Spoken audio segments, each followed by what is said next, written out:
Today we'll take a look at how to write if-else statements in assembly. Go ahead and download this new file from the resource section and place it in your FASM projects folder. 04 if-else statements zip.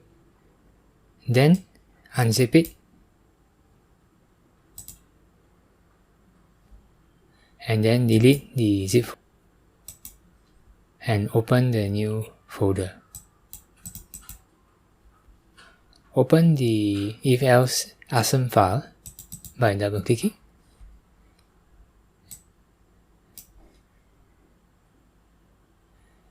Alright, so this is an example of an if-else program. Let's run it, see what it does.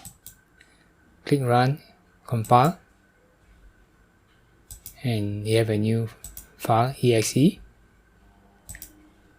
Let's change directory to this folder. Click Copy. Open your command prompt. Type cd spacebar and paste the path and enter to enter the new directory. Type dir to check the contents of this directory, and this is the file we want to run. So type if followed by tab again, and then press enter. So you're now asked to enter a number, so I enter 6, not 5. Let's enter 5. Let's run the program again. Let's enter 5, and it says you entered 5. So this program checks whether you entered 5 or not 5. So let's take a look. Over here we have the strings, 3 strings under the data section, where we declare enter num string to prompt the user to enter a number.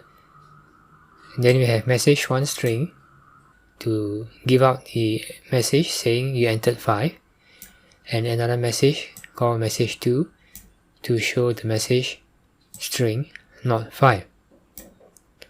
And then over here we have the usual variables needed by Windows API, and here is where we print the message using the printf function to print this string, which is here, enter a number. And then you get the input handle like before, and then you read the input. Whatever input you enter will be saved in the input string over here.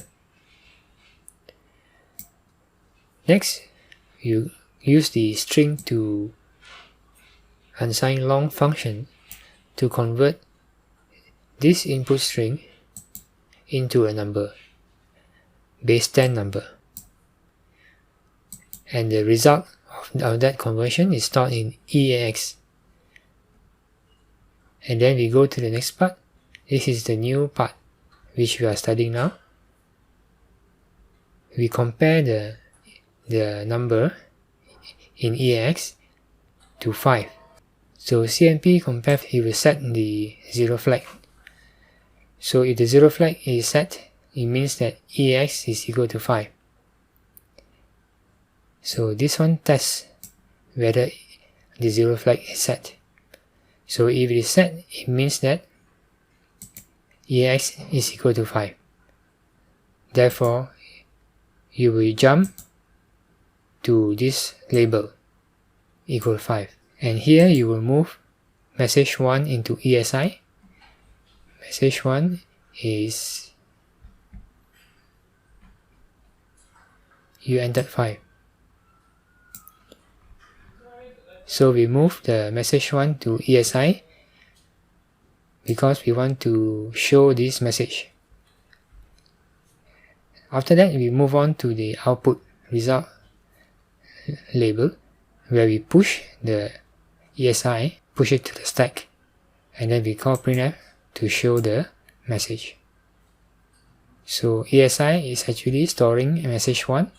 So when you call printf, it will show you entered 5. Now let's come back to here again. Let's say we run the program again, and this time we did not enter 5, but we enter another number, 6. So 6 will be stored in the input string and converted into a number by using string to unsigned long. And that number 6 will be stored in EAX. And here you compare EAX with 5 again. 6 in this case with 5. This time the comparison will not be true because EAX is 6. So in this case the jump will not be taken, and therefore you will move on to the next instruction.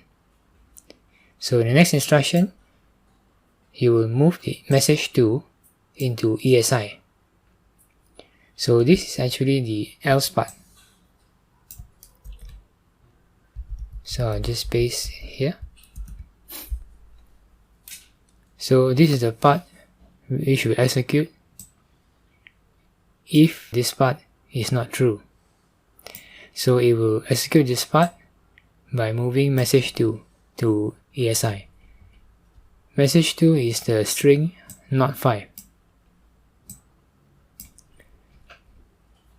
So now, once ESI has been assigned the not 5 string, you will then jump to the output result label, and then it will print the message stored in ESI, which is the message string not 5. So the syntax or the structure of a if-else statement is like this. We have a comparison or a test or some subtraction or addition operation, and then followed by a jump test. So the jump will either be taken or not taken. So if this comparison produces a statement which is true by setting the 0 flag to 1, then it will jump. JE means jump. You can also write JZ, which means the same thing. If the test here fails, then it will not jump. Instead, it will go to the else part. So the else part here will execute, and then it will jump to the output result. So you need to jump here, because if you don't, it will fall through and execute this line. That is why the jump is necessary. So this is the structure of a if-else statement, which you can use whenever you write a program that needs to make some kind of decision. So that's all for this lesson. Thank you for watching.